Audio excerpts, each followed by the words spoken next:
para o nosso primeiro tópico dessa semana. Jesus, o servo. Diga: Jesus, o servo. Queridos, o Senhor Jesus é esse modelo de servo. E o evangelista Marcos, ele apresenta Jesus, esse Jesus dinâmico, esse Jesus que está de aldeia em aldeia, de casa em casa, curando, libertando. O Jesus que cura, que cuida das pessoas, que multiplica pães. Jesus apresenta o Senhor Jesus como aquele que está sempre em atividade, operando milagres, sempre em prol do outro, sempre em prol das pessoas que estão à sua volta, pessoas que lhe procuram. Então veja, Senhor Jesus de verdade para nós é esse modelo amplo do que é servir. Jesus, ele estava muito bem servido nos céus, com miríades, bilhões de querubins, serafins, e os serafins exclusivamente com 6 asas, sempre diante do seu trono, na eternidade, porque no céu a gente não baseia a hora, mas os céus é a eternidade, dizendo para ele constantemente: santo, santo, santo. Jesus então em todo o tempo engrandecido nos céus, junto com o Pai, com o Espírito Santo. Jesus deixa o seu trono de glória, de majestade, Deus em essência pura, e ele vem compartilhar essa essência divina com a essência humana. Jesus veio nascer de uma mulher, de uma virgem, e Jesus veio experienciar as intempéries que o indivíduo, e qualquer indivíduo passa. Qualquer indivíduo. Algumas pessoas acham, porque agora vêm na igreja, os seus problemas acabaram. Em vez de entrar numa igreja, elas entram na instituição tabajara. Está tudo resolvido, não é? Tem tudo. Não, a igreja é composta de seres humanos, de indivíduos. Os nossos dilemas podem até seguir. A diferença primeira é que, como agora nós encaramos os dilemas, não mais nos sentimos derrotados pelos dilemas da vida, mas temos a esperança: se Cristo venceu, nós também venceremos. Então isso muda.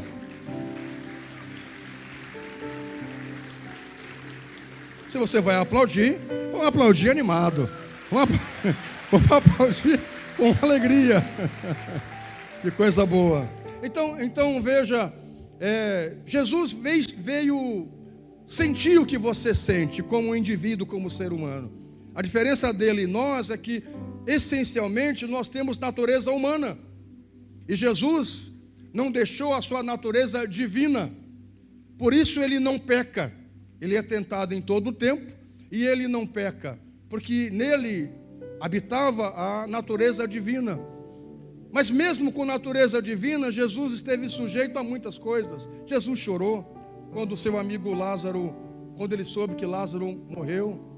Jesus se sentiu incomodado quando aqueles que diziam bom mestre, foram os primeiros a traí-lo, a julgá-lo, a criticá-lo.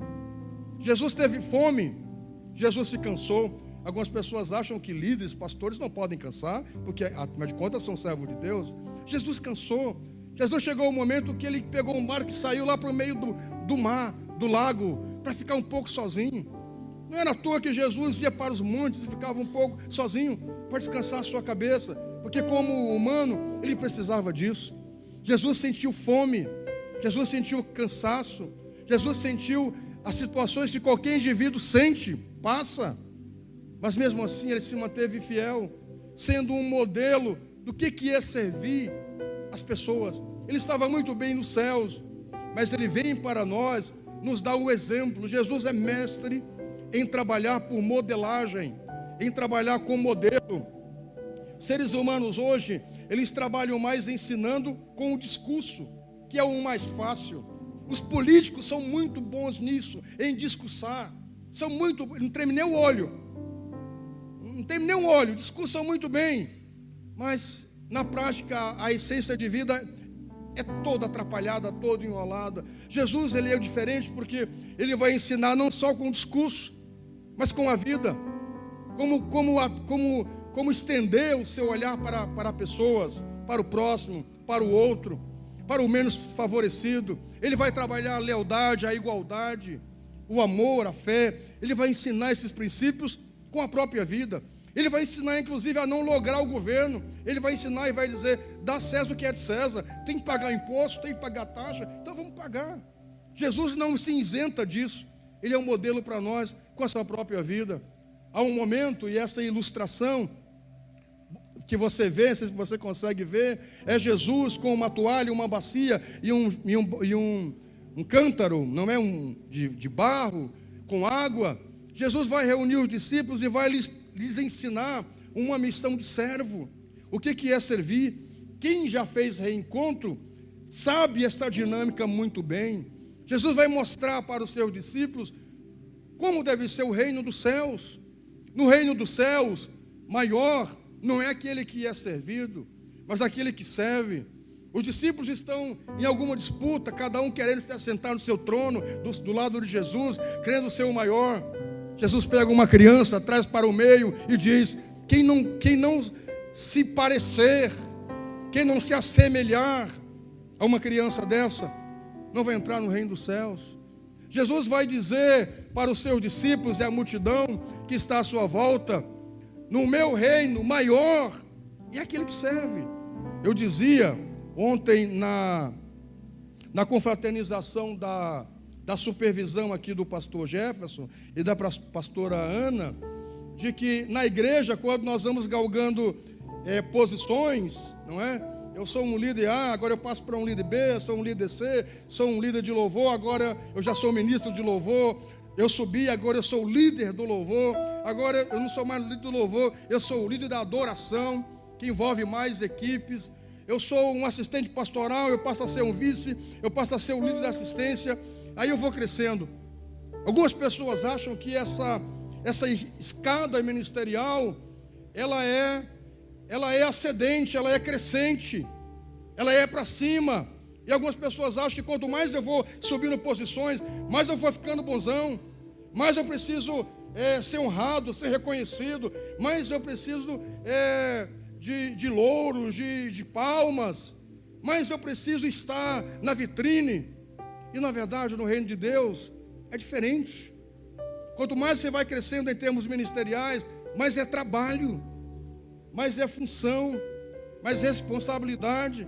Agora eu cuido de uma célula, como líder de célula, eu passo a ser um supervisor, aumenta o meu serviço, aumenta a minha responsabilidade, aumenta a minha dor de cabeça. Pelo menos comigo é assim, aumenta mais a minha preocupação, o meu trabalho, sabe?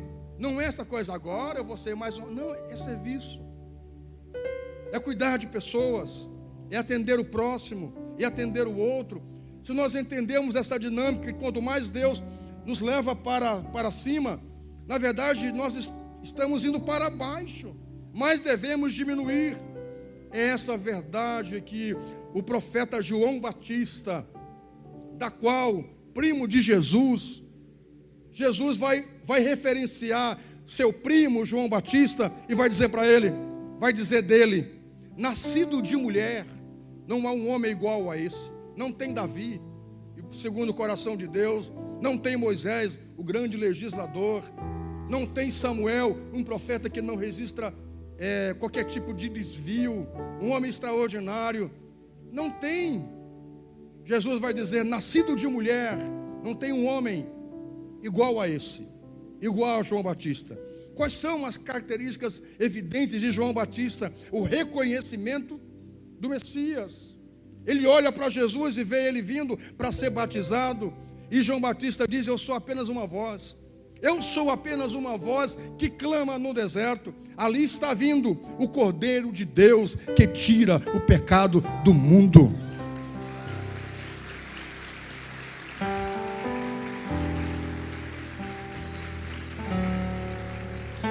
Sabe, queridos, imagine, ele poderia tomar para si toda o prestígio, porque ele veio antes de Jesus. Ele poderia, as pessoas admiravam, reis temiam João Batista, mas mesmo assim, ele vai dizer para Jesus que ele cresça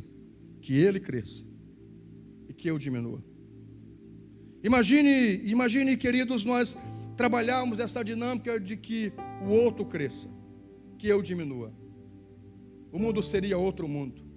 No mundo, onde tem pessoas que não têm nenhum tipo de bom senso, elas querem crescer de qualquer jeito, nem que seja falando mal do colega para assumir o lugar dele, nem que seja armando uma cilada, uma arapuca para pegar o lugar do colega. Meu Deus do céu, o que é isso? As pessoas querem alcançar sucesso, querem alcançar lugares, nem que seja destruindo famílias, nem que seja tirando o emprego de um pai de família, de uma mãe de família, nem que seja complicando a vida do outro para assumir o lugar do outro. É por isso que esse mundo é uma desgraça, porque essas pessoas, elas não têm o bom senso de dizer: bom, o meu vizinho está lá, a grama dele é mais verde que a minha, deixa ele. Por que a grama do vizinho é mais verde do que a minha? O que eu tenho que ver com a grama do vizinho? Eu preciso cuidar da minha grama, eu preciso molhar mais, eu preciso adubar. Por que eu preciso ficar olhando o outro e ficar com esse sentimento destruidor da inveja? Eu não posso dizer: que grama linda, parabéns, vizinho. Eu não posso dizer ao meu colega: parabéns, você chegou aqui por mérito. Por que eu preciso ter que armar ciladas para destruir a imagem do outro, que eu não pude construir a minha? Esse é o ser humano. É por isso que esse mundo está assim. É por isso que uma pessoa mata o outro, vira as costas e vai comer um pastelão, como se não tivesse feito nada. Sabe, queridos, é esse mundo que não tem bom senso. É por isso que casais têm tanto atrito. Porque quando Jesus pega Eva, leva para Adão e diz: Adão, essa é a sua mulher. Mulher, você existe para servir ele. Você foi criada na costela dele para ser a ajudadora dele, para servir ele. Adão reconhece que Eva é a mulher que ele deve amar, cuidar, zelar e servir ela. Se um servir outro, não haverá senhores de ego. O problema é que a mulher bate o pé, o marido bate os dois, e a mulher bate os dois pés, depois bate mais a mão. É cada um querendo ser senhor na sua casa. É por isso que há tanta desgraça nas famílias, porque ninguém quer ceder. Porque a mulher tem que dar a última palavra, e os homens, a maioria, são os banana mesmo, coisa mais triste do mundo. Homem sem posição, tudo que faz, a mulher tem que determinar na vida deles. Você sabe por quê? Porque esse homem não assumiu o seu lugar, de verdade, genuinamente. E aí fica às vezes uma disputa de poder entre o casal. Não há acordo, não há parceria, não há dizer: eu me arrumo para você, essa roupa está boa. Não está legal. Nós não deveríamos arrumar para os outros, mas para a mulher, para o seu marido. O dilema, queridos, é que não há esses interesses às vezes, e cada um quer aparecer para os outros, inclusive mostrando que manda mais em casa. Em casa a última palavra é a minha, é a dela, e fica uma disputa. E aí, gente, os lares entram em ruína. O indivíduo fica no cabo de guerra, puxando para ver quem cede mais, quem vai ceder primeiro, quem consegue puxar o outro. E deveria ser o contrário, deveríamos pegar o mesmo cabo e puxarmos juntos em outra direção. Na verdade, queridos, o modelo que precisamos aprender é o modelo de Jesus, de serviço, de cuidar, sem precisar estar nos holofotes. Eu dizia pela manhã: o que sustenta essa igreja não aparece. Em cada coluna dessas tem 8 metros de profundidade por 2 de diâmetro. Cada bate-estaca com dezenas de cimento dentro desses buracos é o que sustenta a igreja, e não aparece, mas é o que sustenta as colunas desta igreja. Sabe, queridos, por que precisamos aparecer? Por que o ser humano tem tanta necessidade de ser evidenciado? Por causa do seu ego. É por isso que o ser humano entra em problema, porque o ego precisa ser afagado, precisa ser massageado, e na verdade deveria ser o contrário. Não o meu eu, não o meu ego, mas Jesus aparecer em mim. Sabe, queridos, nós não podemos seguir essa dinâmica que às vezes fazem muitos políticos, não todos, muitos. Eu conheço gente que não gosta de pobre. Eu conheço político que detesta pobre, detesta gente humilde. E aí, em época de política, de eleição, vai com o lenço umedecido no bolso, ou para um assessor. Aí chega na casa das pessoas mais humildes, tira uma foto aqui, cumprimentando, abraçando. Quando ele sai, pede para o assessor o lenço umedecido para lavar as mãos. Sabe para quê? Só para sair na foto, para fazer bonito para a sociedade. Eu conheço gente que não gosta de criança, detesta criança, mas como é político, Vem cá, essa criança linda. Sabe aqui no colo do titio? Só passar e tira aqui uma foto para colocar no seu blog, no seu canal, para dizer que gosta de criança, para alcançar, para ter o voto do seu pai. Meu Deus do céu, que mundo é esse? Sabe? As pessoas não fazem por essência, por amor, por ser genuíno, pelo prazer de fazer. Gente, qual foi a riqueza que Jesus teve em vir deixar sua glória? Servir pessoas. Jesus sabia que Judas iria traí-lo. Jesus sabia que Pedro iria negá-lo. Jesus sabia que os discípulos todos, quando ele estivesse sendo crucificado, iria deixá-lo aos pés da cruz. Só estava a sua mãe Maria e o discípulo amado João. Todos os outros de longe. Pedro de longe, observando. Os outros, a Bíblia nem cita, nem sabe aonde estavam. Você imagina você andar 3 anos e meio com a equipe, dia e noite. Depois alguém da equipe trair, o outro negar, o outro ser crucificado, Jesus ser crucificado, a pior morte da época. E no final, ninguém ficar ali, ficar só um, ficar só João. E mesmo assim ele olhar para os discípulos, olhar para os que estão na sua volta e dizer ao Pai: perdoa eles, Pai, porque eles não sabem o que fazem. O que é isso, gente? Isso é coração de servo. Você está louco para aplaudir? Faça.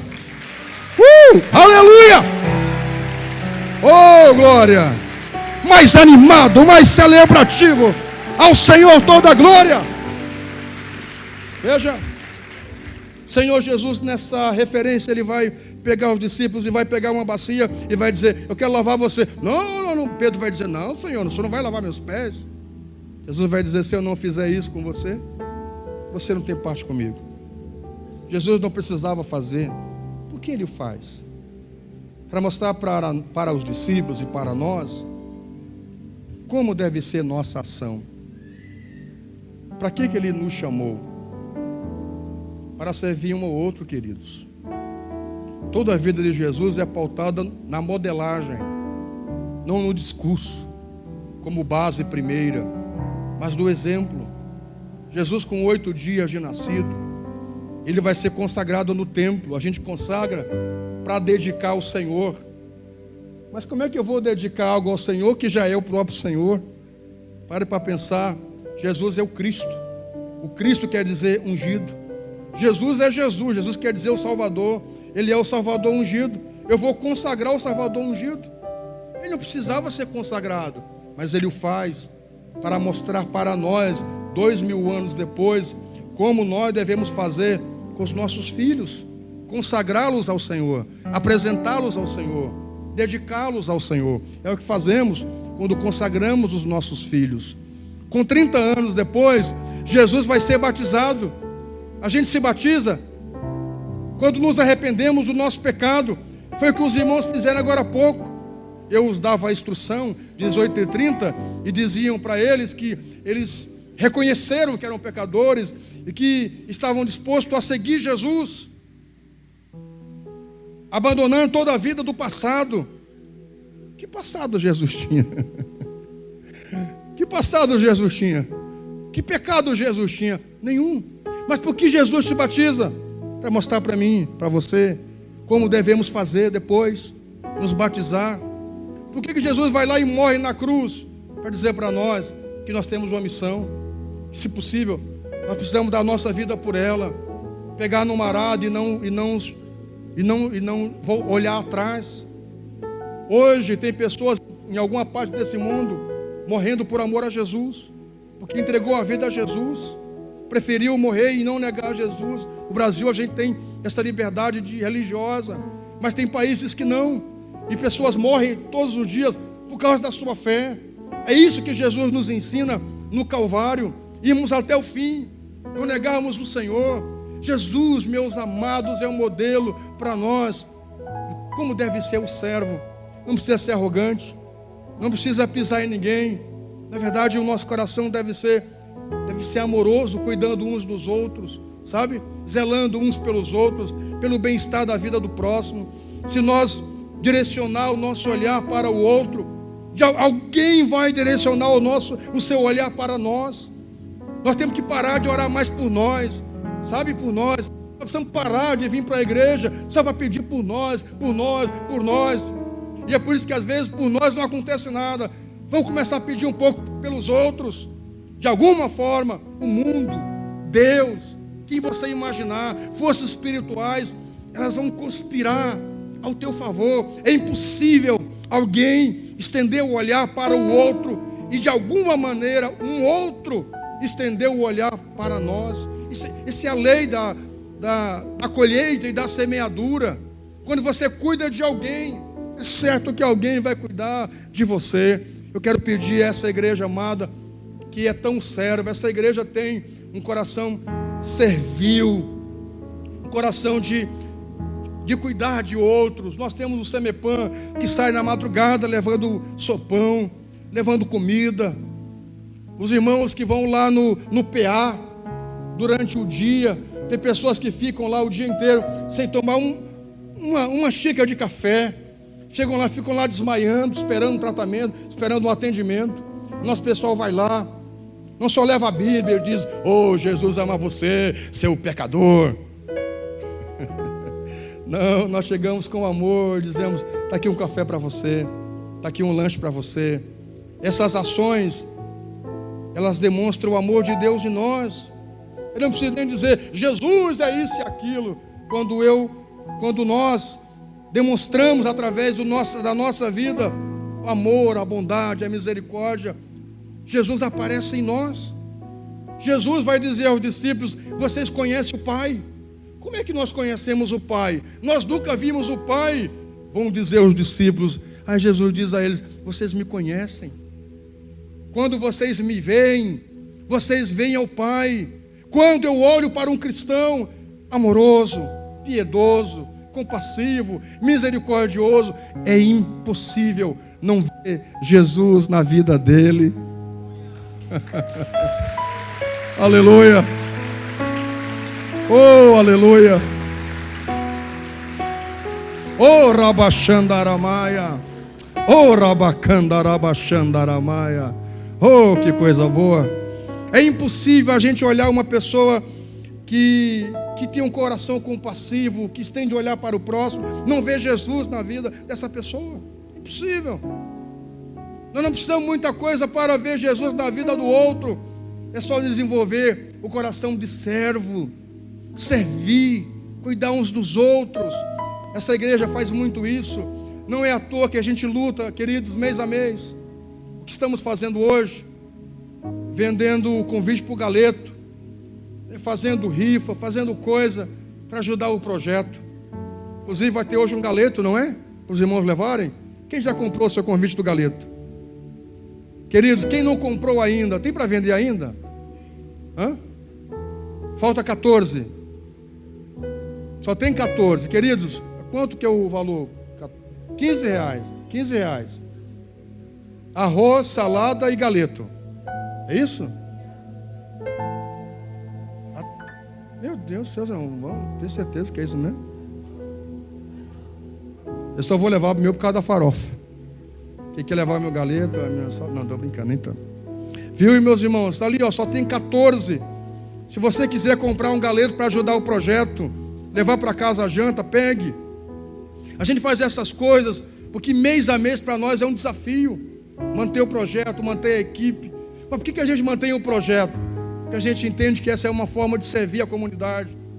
Meus irmãos, a gente não pode, como igreja local, servir todas as crianças de Santa Maria. Mas pelo menos 40 a gente serve. Nós não podemos alcançar todas as crianças do mundo, mas pelo menos 40 a gente luta para que elas tenham uma vida digna em todos os sentidos. O projeto Nações em Ação, ele é um modelo de serviço para atender as pessoas, para cuidar do próximo. Que cada dia essa igreja possa desenvolver esse talento, salvando pessoas, cuidando de pessoas. E de alguma maneira, queridos, é certo que Deus vai recompensar você. Você pode aplaudir o Senhor? O faça com alegria, por favor.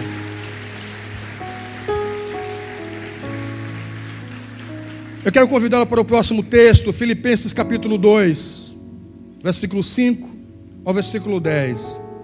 Esse é um texto maravilhoso, esse é um tema, nós poderíamos falar muito mais. Filipenses capítulo 2, versículos 5 a 10. Queridos, para mim é uma das melhores cartas do apóstolo Paulo, tirando Romanos, que gosto muito, que é bem possível que seja dele. Eu gosto muito de Filipenses, porque Filipenses, o apóstolo Paulo vai escrever essa carta em prisão domiciliar em Roma, prestes a morrer. O apóstolo Paulo está com os dias contados para ser decapitado. E mesmo assim, em prisão, ele escreve essa carta que é denominada a carta da alegria. Como é que alguém está preso? Como é que alguém sabe que o diagnóstico dele é daqui a 20 dias ele vai morrer? E ele manda uma carta para seus amigos falando de alegria. Alegrai-vos no Senhor. Ele vai dizer isso. Amados, alegrai-vos no Senhor. Outra vez vos digo, alegrai-vos. Como é que é isso? Isso só pode ser de alguém que é liberto, de alguém que é transformado, de alguém que não precisa que outras pessoas fiquem empurrando ele para viver, que já tem vida no seu coração, que é Jesus.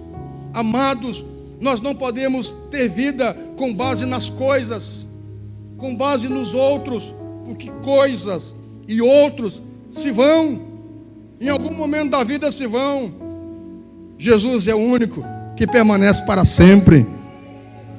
A nossa vida precisa estar centrada na pessoa bendita de nosso Senhor e Salvador Jesus Cristo. Amém? Celebra Ele, porque Ele merece. Eu quero convidá-lo para esse texto. Eu vou encerrar. Existem mais tópicos, mas eu preciso encerrar com vocês. Seja a atitude de vocês a mesma de Cristo Jesus. A mesma. Seja a atitude de vocês a mesma de Cristo Jesus, que embora sendo Deus, não considerou que ser igual a Deus era algo que devia apegar-se, mas esvaziou-se de si mesmo, vindo a ser servo, tornando-se semelhante aos homens, e sendo encontrado em forma humana, humilhou-se a si mesmo, e foi obediente até a morte, e morte de cruz. Por isso Deus o exaltou a mais alta posição e lhe deu o nome que está acima de todo nome, para que ao nome de Jesus se dobre todo joelho, no céu, na terra e debaixo da terra. Que coisa maravilhosa esse texto. Está aqui, gente. Jesus sendo citado pelo apóstolo Paulo, sendo esse modelo para nós. Vamos seguir o modelo de Jesus. Se você quiser, se nós quisermos sermos pessoas diferenciadas, vamos olhar para Jesus. De verdade, meus irmãos. Vamos olhar para Jesus.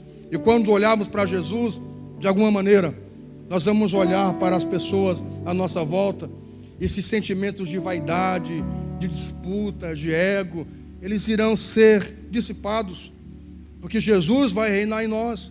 E quando de verdade, irmão, Jesus reinar em nós genuinamente, o problema é que às vezes Jesus não reina em nós genuinamente. Às vezes nós o referenciamos apenas por teoria. Esse é o problema da maioria das pessoas. Elas são boas em referenciar Jesus da boca para fora. De verdade, se nós vivermos Cristo, a nossa vida será outra, queridos. Olharemos mais para nós, olharemos mais para o outro, olharemos mais para Jesus, e a nossa vida será diferente. Digam amém. Eu quero convidá-los a se colocar em pé. Eu vou orar com vocês. Nós temos mais tópicos para frente, mas eu preciso encerrar.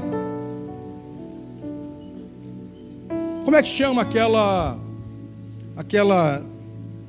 o revezamento? Não tem aquela dinâmica do revezamento? Os atletas, ele pegam um bastão e vão correndo e vai passando para o outro em equipe, e a equipe vai ter êxito dependendo de todos. Um vai influenciar na vida do outro. Se um correr menos, atrasar, vai atrapalhar os demais. Nós estamos nessa corrida, queridos, do revezamento. Há 2000 anos atrás, Jesus passou o bastão para nós. Ele disse: ide por todo mundo, pregar o evangelho a toda criatura. Quem crê e for batizado será salvo, e não crê, já está condenado. Ide e ensinai a guardar todas as coisas. Há 2000 anos Jesus passou o bastão para nós. Nós não podemos parar, nós não podemos desistir, nós precisamos continuar, queridos. Às vezes dá vontade de parar, às vezes dá vontade de desistir, mas nós não podemos.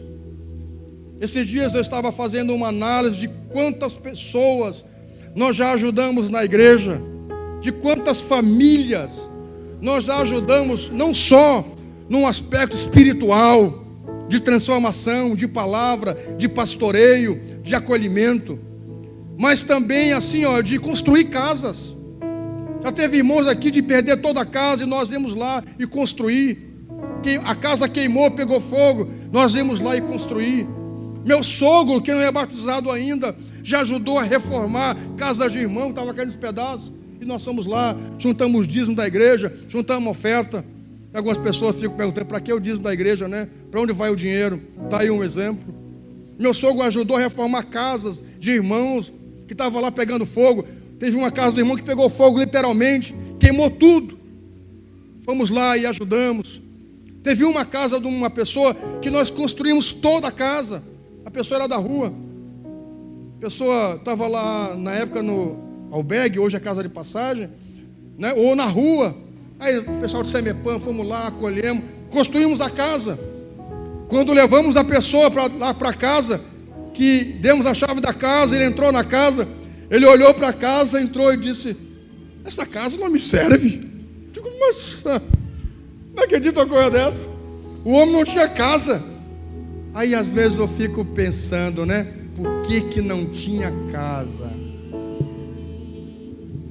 Às vezes, meus irmãos, algumas pessoas passam algumas coisas. Por que será que passam, não é? Bem, a pessoa chegou na casa, depois de nós gastamos e investimos. Ele chegou e disse: eu não quero essa casa. Essa casa não me serve. Eu digo, mas não. Não pode ser verdade. Sabe, eu fiquei pensando que todos esses que nós fizemos isso, nem na igreja estão. Saíram e ainda falam mal de nós. Essas coisas nos chateiam. Mas eu fico pensando, Jesus passou o bastão para mim, eu não posso parar. Jesus passou o bastão para você, você não pode parar. Meus irmãos, pode aplaudir Jesus. Aplauda.